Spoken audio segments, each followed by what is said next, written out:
Alan Fisher in Palm Beach in Florida, thank you very much for joining us. And we have our panel now to discuss quite a lot of fast-moving developments because the news doesn't stop, even though the election is over. I have with me Chet Love, Republican commentator and co-founder and managing partner of the Cornerstone Group. Also, Paolo von Schirach, president of the Global Policy Institute. And Douglas Sloan is a Democratic strategist and senior principal consultant at the National Capital Strategy Group. Thank you, all three of you, for joining us. I want to start with the economy, because the Federal Reserve looks likely to cut interest rates as a response to months of slowing inflation. So, Chet, it shows the economy actually was getting better, but just not fast enough for Kamala Harris. Well, I think the issue is there's different metrics as you look at the economy. And I think where people are really getting confused is they see unemployment, they see GDP growth, but the reality is it's inflation.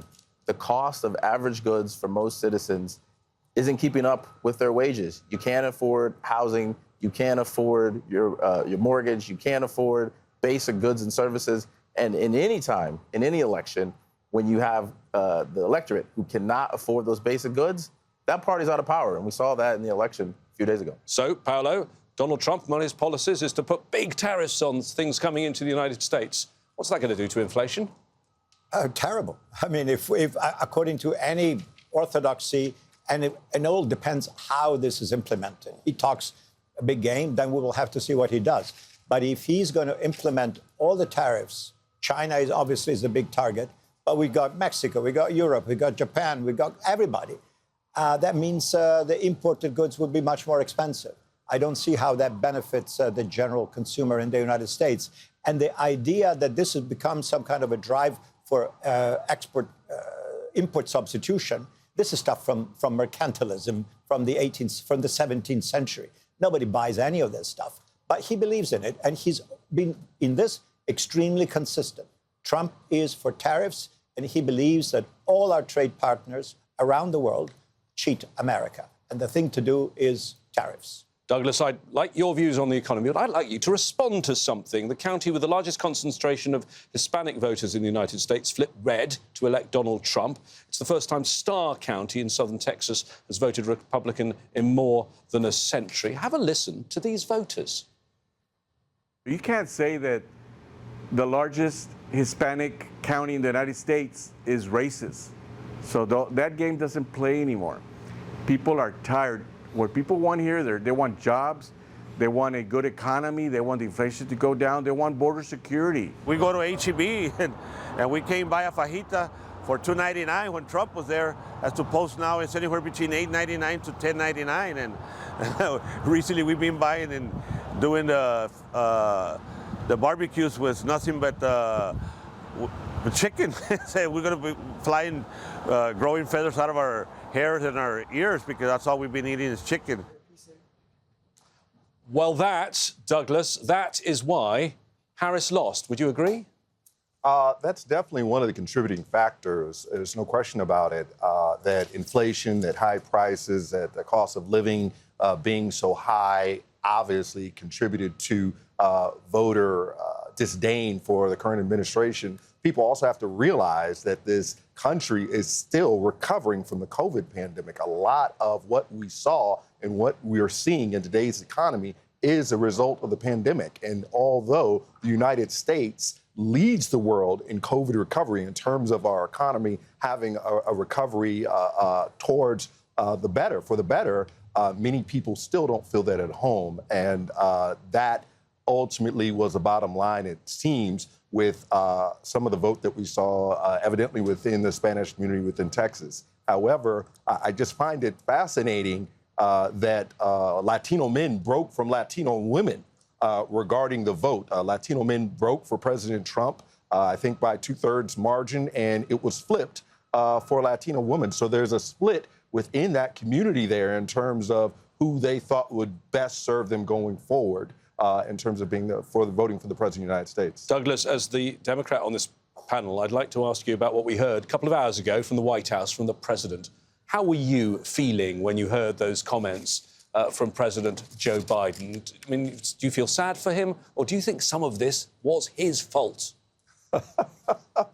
Well, I'll take off my Democratic strategist hat for a second here and just be honest with you. Originally, when Joe Biden ran for president, he said he would be a transitional president, a transitional figure, which means that he was just going to be in there for one term and then turn the reins off to the next generation. Joe Biden is 81, 82 years old. He shows every bit of being an octogenarian. And quite frankly, if we were to have a robust primary there to choose the best candidate for the job, it may not have been Kamala Harris. Not saying that she didn't do a great job in terms of running a great campaign and wasn't a good candidate, but we quite frankly may have chose someone else. Unfortunately, within this country, and I may get in trouble for saying this, many women in particular don't feel comfortable voting for a woman president. If you look at the white women vote, they voted overwhelmingly for Donald Trump, and that's in light of the changes and the effects of Roe. So that's really very, very telling. The Democrats may have very well nominated a man if there was a robust primary, if Joe Biden said back in 2022 that he wasn't running for re-election, and we may have a different outcome right now, and we would have a different sentiment on this panel and be talking about some different things. Of course, Paolo, under the US system, he stays there. Joe Biden stays there until the 20th of January. He remains the president. Many would say he is now a lame duck. Do you think that is worrying, particularly given what's going on in the world, particularly in the Middle East, where Joe Biden has not been able to put any leverage at all on Prime Minister Netanyahu? Netanyahu is going to, as he continues his bombardment in Gaza and Lebanon, he's going to ignore the US president even more, is he not? Absolutely. Again, there's nothing new here. This is the protocol. We're following a script. This is not something that is peculiar to this election cycle. The elections are in November. The next president is inaugurated January 20th. So this is par for the course. Certainly, considering that the whole world perceives, rightly, Biden as an old man who kind of partly lost it, the fact that he's still in charge for a few more months until the next administration is in place. And then let's keep in mind, when Trump is inaugurated, the administration will not be in place. It'll be months. It takes forever to get... So someone like an ally like Netanyahu who's not doing what the US wants, or at least what they say it wants, or adversaries around the world, they will face no pushback, really. Well, I think very little. Because, again, a president who's with one foot out of the White House doesn't have a great deal of authority, and everybody knows that his time will be, anyway, very limited. Even if he starts something, he cannot continue it because, January 20th, change of management. That's the way it is. OK, Chair, I want to pivot to what my colleague Alan Fisher was saying, which is down in Palm Beach, talking about who might be around Trump this time. How different will the team around the 47th president be from the team around the 45th president? It's the same man, Donald Trump, but it's going to be different, is it not? It's a different man. It's a different play. America has spoken very loudly in this election, and they want Donald Trump, but they also, it's not just Donald Trump, they want his policies. We've seen that in terms of him winning the primary. We've seen that in terms of him winning all the swing states around this country. But then we've also seen that in terms of electing the House and the Senate. So this is an enormous voice for America. And so what we're going to start seeing now with the government being the Senate and the House with Trump, it allows for him to bring in more of his allies for those Senate confirmations. It makes it much easier for Donald Trump to be able to bring in those key figures who are going to help transform America over these next 2 very, very key and important years. So, Douglas, he has so much power, potentially having the Senate, having the House, having the legitimacy of a popular vote. How worried as a Democrat are you on the sort of cabinet that we're going to see this time around and the different tone of a second Trump administration compared with the first? Because he wasn't really ready to govern last time. He didn't think he was going to win. He absolutely wasn't ready to govern. And there were safeties in his cabinet that offered pushback against him when he said that he wanted to do something that was perhaps unconstitutional. He's made comments about suspending the U.S. Constitution. So Democrats and everyone in this country, all U.S. all U.S. citizens should be very worried if he's talking about doing something like turning the U.S. military on protesters and shooting protesters. It said at one point that he wanted to shoot protesters in the kneecaps. He'd say, well, just shoot them in the knees when they were protesting D.C. That's horrible. We don't do that in this country.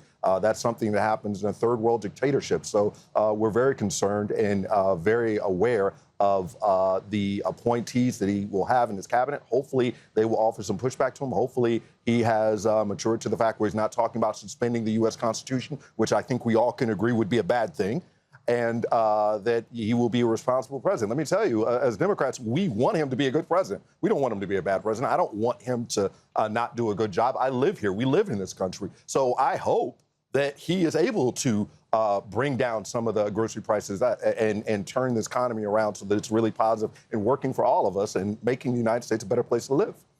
Douglas and Paolo and Chet, thank you so much for joining us on our panel as we overlook the White House, where obviously a very big change is coming very early next year. That's it from Washington, D.C. Back to you now, Marlene, in Doha.